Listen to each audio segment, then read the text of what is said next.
Hello YouTube, Apologetics Mom here. If you're new, welcome to my channel where we discuss all things theology, culture, and apologetics. Please know that I am not a pastor, a teacher, or a theologian, and you should always compare anything that I say with Scripture. Also, I'm not getting paid to promote these authors and these resources. I just want to share some amazing content with you guys. Thank you so much for watching, and with that out of the way, let's get started.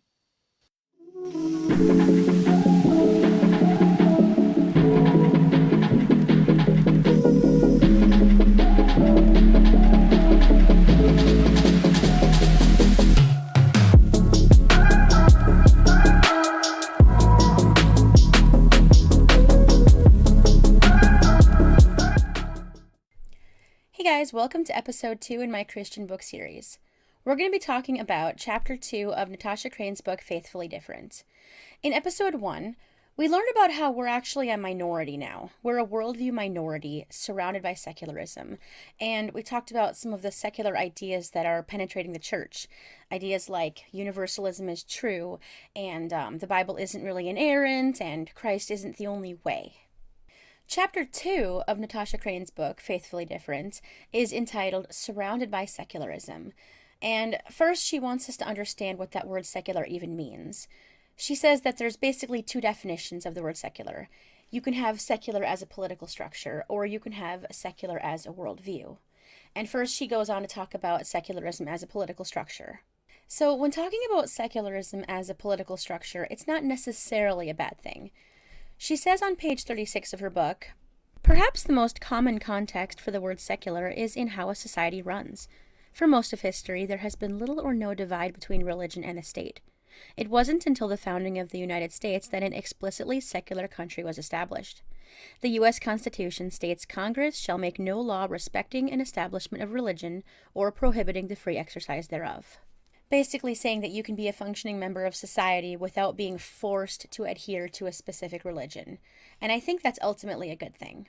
It would be nice if we could make everybody believe in Jesus and make everybody get saved, but that's not exactly how things work. So I think that it's probably a good thing that people have the ability to accept or reject Christianity as they so choose. She also says on page 37, given our world's long history of problematic church-state entanglement, Christians should be happy to live in a politically secular country with freedom of religion.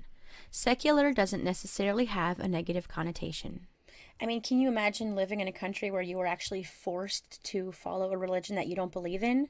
Like Saudi Arabia, for example, or North Korea.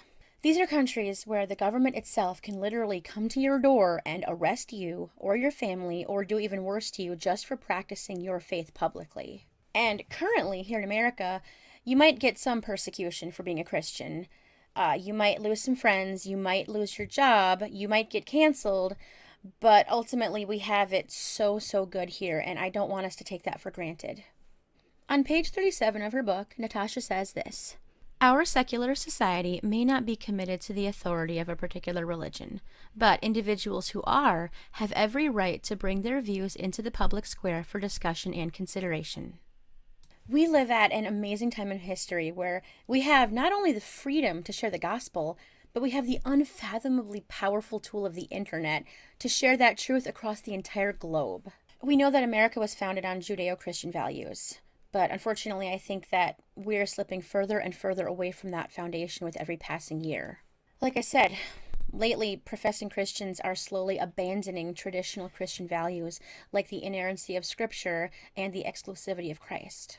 So, the late Andrew Breitbart coined the phrase, politics is downstream from culture, which basically means that as culture shifts and morphs over time, politics can slowly change to reflect that. It also means that if an idea becomes widely accepted enough, it could have the power to potentially change laws. Ideas are incredibly powerful things. Ideas have the power to build civilizations up into magnificent mountains of industry and technology.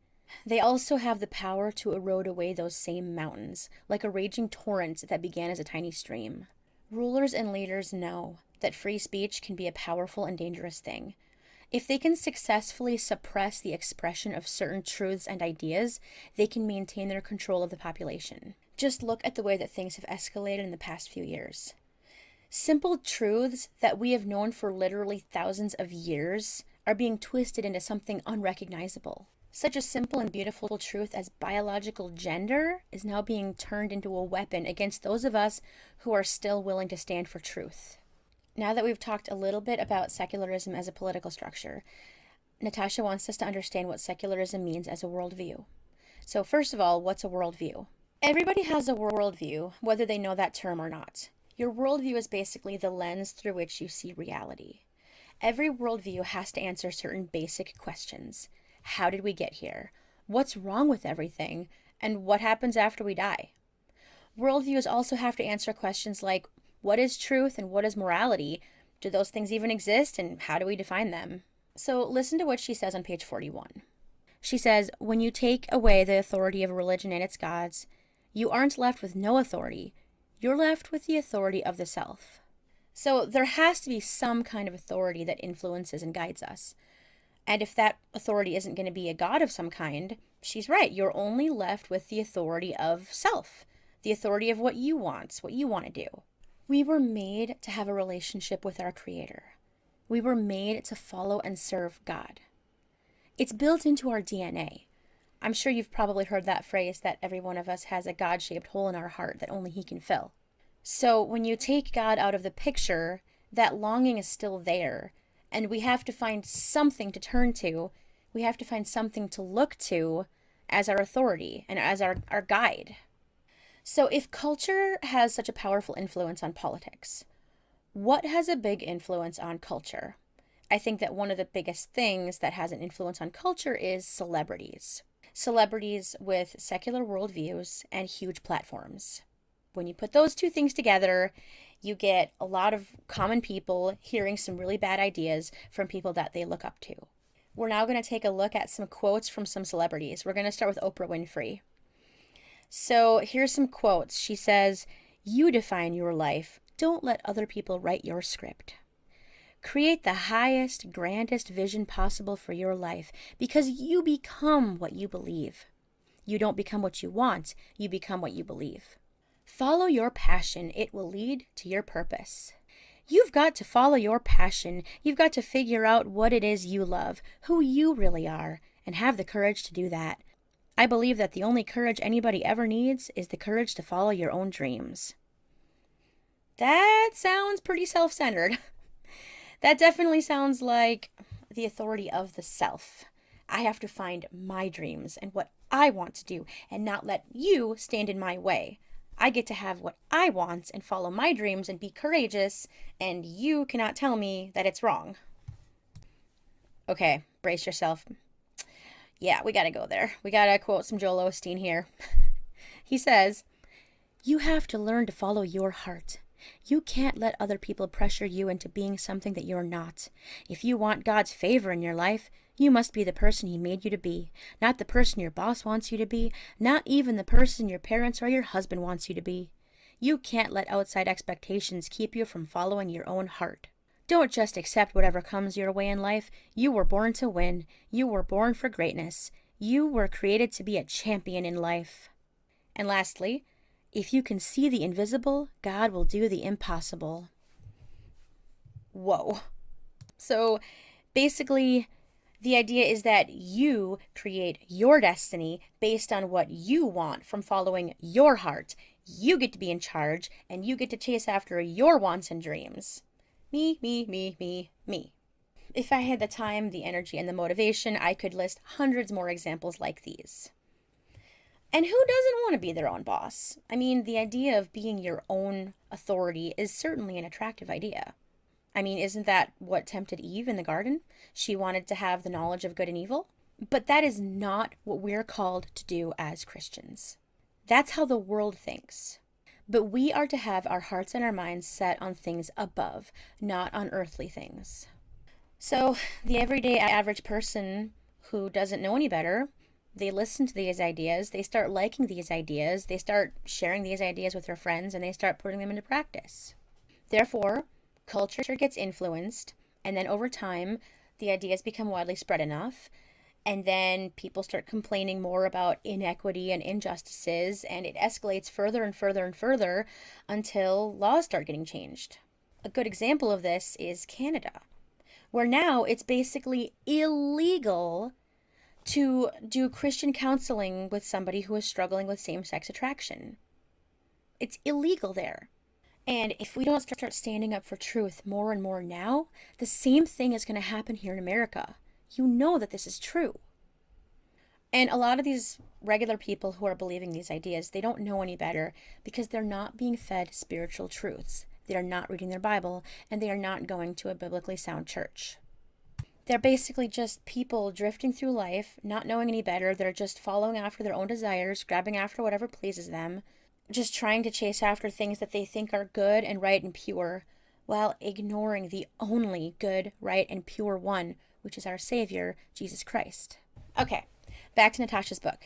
She's going to explain to us the secular view of God, the secular view of humanity, and the secular view of morality. On page 42, she says this: belief in a generic God or spiritual force is perfectly at home in secularism, as long as that belief requires nothing other than what a person decides it requires for themselves. Secularism can readily accommodate a generic God who requires nothing, but not a specific one who requires everything. So, in a secular society, you are absolutely encouraged to be spiritual. It's even seen as an admirable thing. You can even say that you love Jesus. But if you go to try to actually follow him, or say that the God of the Bible and Christianity is the only way, you will get labeled as judgmental, a bigot, or even get canceled. They want you to keep your beliefs to yourself so that they don't have to feel guilty about whatever sinful lifestyle they want to live. And they want you to believe that as long as you're not hurting anybody, you can live any lifestyle you want to live. People don't want to be called out on their bad habits, their destructive lifestyle, or even worse, their sin. And it's true that we can't force people to live in a right and good way. But what if somebody else's version of truth actually does harm somebody? My body, my choice sounds good in theory, right? But what if you're actually taking the life of another person? Then what? That not only harms someone else, that kills somebody else. Okay, now Natasha is going to explain the secular view of humanity. The secular view of humanity basically is that we just evolved through a blind, purposeless process. We are just very, very sophisticated animals. She says on page 43, this also implies that man is different from other living things only in degree, not kind. We're simply a highly developed animal, lucky to have come into existence after billions of years.